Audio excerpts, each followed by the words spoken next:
Alright, hello and welcome back to Quest for Glory 5. It is finally time for Darkwolf. I sewed up that sheet you wanted. Hope it works for you. Very rude, no man. Time for Darkwolf to set off and find his destiny. Although we do need this last item. There you go.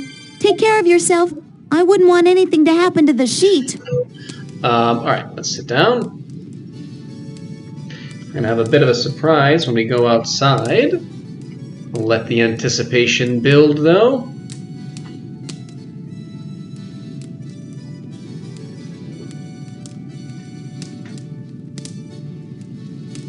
The soup roasted so that... Lobster crisp.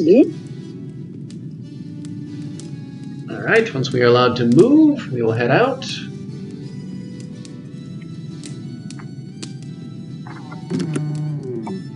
And we got a real significant increase in the flower population decorating the inn. Hopefully that'll bring in a little excitement and tourism, aka cash flow.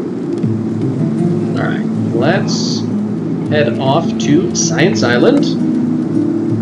No time like the present. We already lost one rite, albeit due to some short-sighted nobility, which is ridiculous. What do we think we are? Some kind of hero or something? So we don't want to lose another rite, which we won't. Don't worry. On the wall above, the guard raises the portcullis. Alright. I'm realizing that I forgot to get out our Force Bolt spell, so I'll have to do that.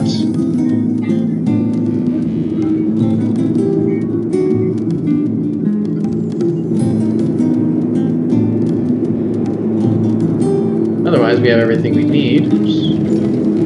Pull the lever. Wrong lever! Did a lot of magic training last night. Burned through like 100 some odd mana pills. Also a huge amount of the stamina pills. When you do enough magic, it really burns through your stamina pretty well. Alright, let's take a break. Jump on board. And we will get out Force Bolts.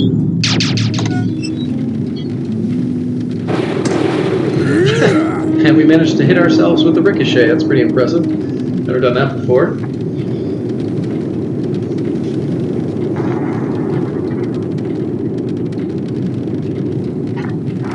Alright.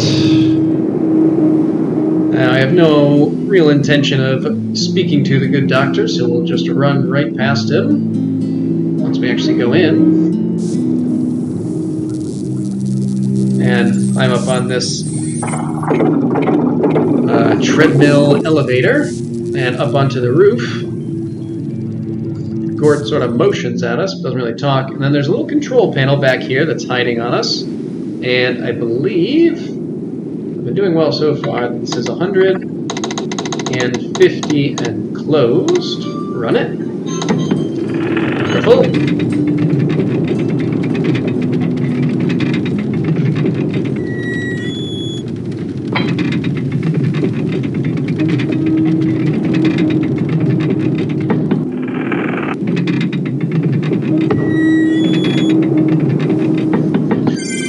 Crane automatically places the wing gondola upon the platform. Now, let's attach everything we need. We can start with the sheet. Might as well do rope next.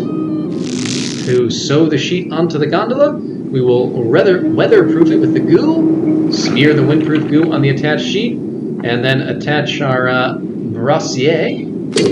And then we're supposed to use the tinderbox. If I've ever tried flame dart, let's do that. See if it explodes. Alright, let's just use the tinderbox. The balloon inflates from the hot air of the brassiere and the winged gondola begins to rise. You quickly seat yourself and start pulling the oars to flap the wings. And why don't we take a quick peek at our map so we can see exactly where we want to go.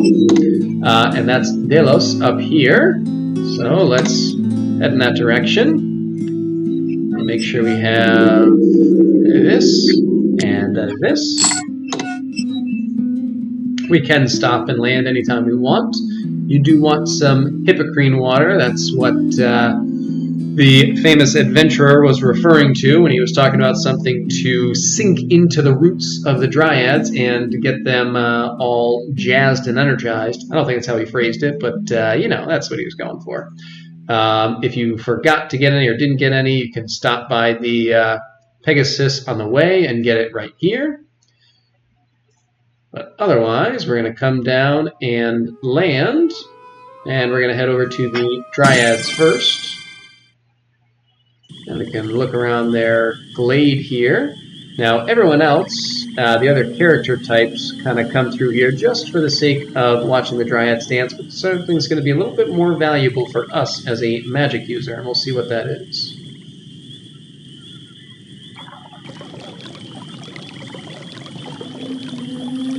The magic water pours into the roots of the Dryad, and she comes to life. So each one that gets a little quaff of Hippocrene water gets a little more active. As you pour the water onto the Dryad, she begins to move.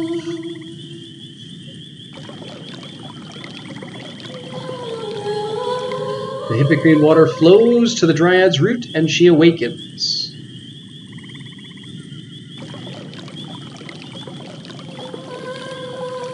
The Dryad responds to your gift of water from the Hippocrene.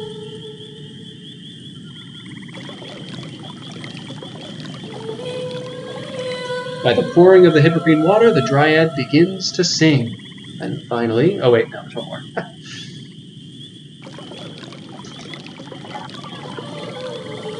The water of the Hippocrene awakens the Dryad. This one kind of hides in the corner.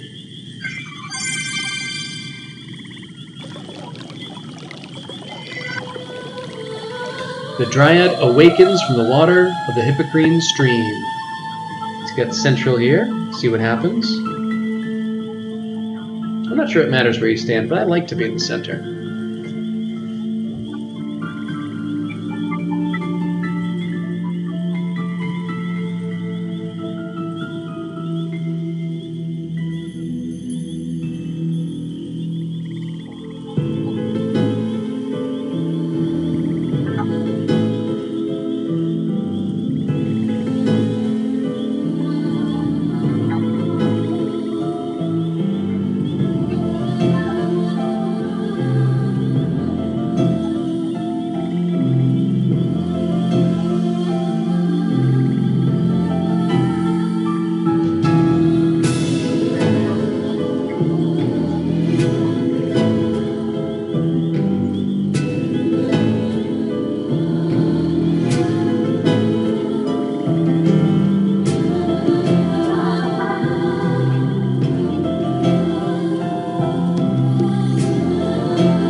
Nice.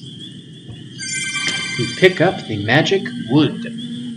People with a much better ear than myself will often comment on the importance of various audio and music in games, which I don't always notice very well at all. But the music for that scene really sells me. I mean, the visuals are pretty cool. They're obviously very limited for the graphics, and dance is a little bit goofy that our character does. But overall, I really like that scene, and I think the music is the primary reason.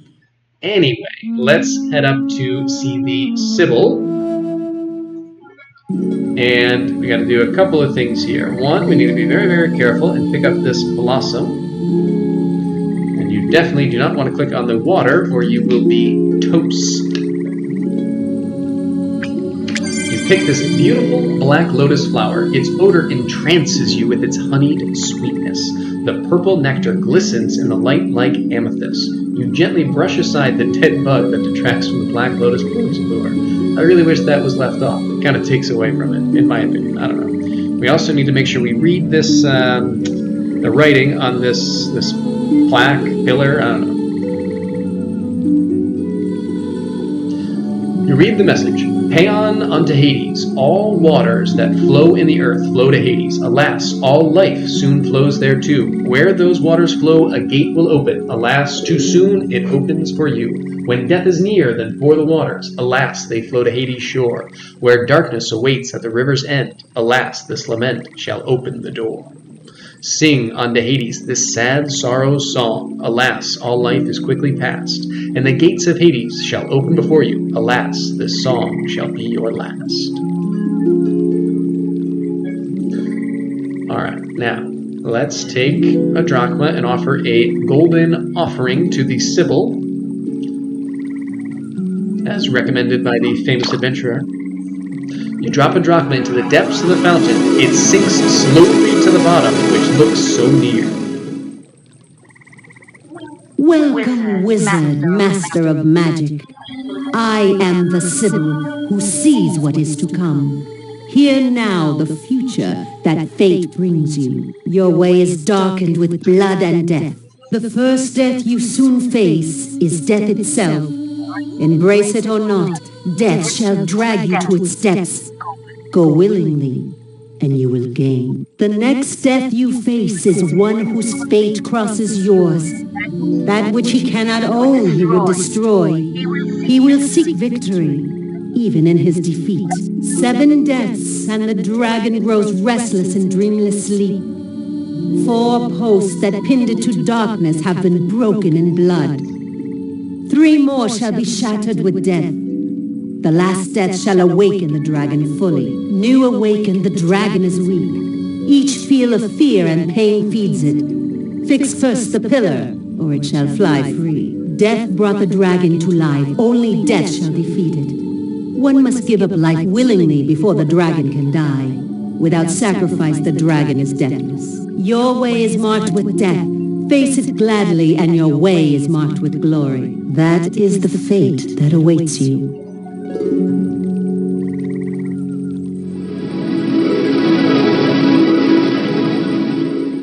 Well, sounds very pleasant. Alright, let's pick up this disc here. It occurs to me we could have just fetched the flower, but whatever. Pick up the disc and add it to your backpack. Now, you can use the magnets to go back, but I do not recommend it. I recommend flying it back. We're in no real hurry. If anything, you can at least land it on the mainland and then magnet back, just so you can access it in some way. But that's just me. Now, we would normally just kind of end things here and then start the day tomorrow, which we could do, but I actually really want to do a specific activity right now. So, what we're going to do is land here, and I forgot about that. I was practicing the boom spell, and apparently just leaves them there. I actually could have just teleported back, but I don't know, I guess we can get a midnight meal. Either way, what I'm going to do is... Oh, hey, it's already done. I thought that wouldn't be till the morning. Well, let's check in on this. Look! Isn't this interior beautiful? It's just as I always wanted it to be. Home, sweet gnome. You say so. Let's hear what she thinks. Hi, cutie pie. How do you like the inn's new look? It is something. I'm really proud of this place. I picked out the colors myself. I do not find that surprising at all. Paint it grand. I'd chalk it all up to Hugh. And what do you think of Wolfie? He's okay, Nye. A real top dog painter and plaid to the bone. All right. Are you pastelling me goodbye? Must we art so soon? You're breaking my art. And how does Wolfie feel about everything? It is good to be seeing you again. Thank you very much for getting me this job. You are welcome. It was very much fun to be painting such a place. It was very much hard work, too. I am as tired as the proverbial dog. And how do you like the place? This is a very nice place to be staying, although I do not think it is very peaceful. I do not think I would want to be eating here very much either. And do you like the paint job? It is very colorful, is it not? Gnome Anne picked out all the colors, and I merely painted as she said. I am happy to have pleased her so. All right, that's enough. Good luck on your adventures. It would be very nice if you were to become king here. I have never painted for a king before. All right, let me pause here, and I will come back after breakfast in the morning, I think. Hang on. All right, so we have finished breakfast, and ooh, there's a sign out front now. Let's see what it says. The sign says, "Gnome Anne's landed. Tourists welcome." I guess that was part of the improvement with the paint job. Yeah, so obviously there's a bunch of stuff we're going to be doing today, but all of that will be happening in the next video. What I really want to do right now is, since this is when we got the magic wood, go see Chakra and complete our magic staff. Open the door and enter the magic shop. Try and talk to him first. I don't know if he has much to say. Forgive my manners today. I am distracted by what has happened to Erasmus. You are very welcome here. How are you? I tried many spells to awaken Erasmus, but he remains asleep. I don't understand what is going on here. Why harm Erasmus this way? It bothers me greatly that I cannot seem to do anything about this situation. I do not like feeling helpless. That's fair. Erasmus seems to be sleeping peacefully, but he cannot be awakened. Neither my spells nor Julinar's healing have had any effect. If Fenris were not there to help him, Erasmus could very well sleep himself to death. Interesting. How's Fenris holding up? Fortunately for Erasmus, Fenris casts most of the household spells himself. Fenris is very upset, but he can keep the house afloat as long as Erasmus is alive. Fenris does not want to think what will happen if Erasmus does die. I don't particularly want to think about it either. Fenris suspected that Erasmus was drugged when Erasmus fell asleep in the middle of drinking tea while playing a magical game. Erasmus loves games and is a keen competitor, so Fenris knew something was wrong with the tea. Fortunately, Fenris prefers root beer. I'm pretty sure he was wrong about the source, but all right. Be careful. There are many forms of danger, and some may be as innocent in appearance as a cup of tea. Farewell. All right, let's give him this. Ah, you have found some magical wood. Let us make you a magical staff, symbol of the wizard. Place the wood on the magical drum, please.